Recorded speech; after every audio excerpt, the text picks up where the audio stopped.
อมชื่นใจ อยากให้เธอได้มาชื่นชม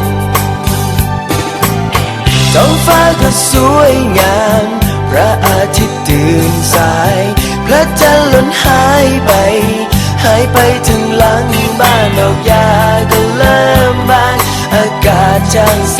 นดีอยากให้เธอมาอยู่ตรงนี้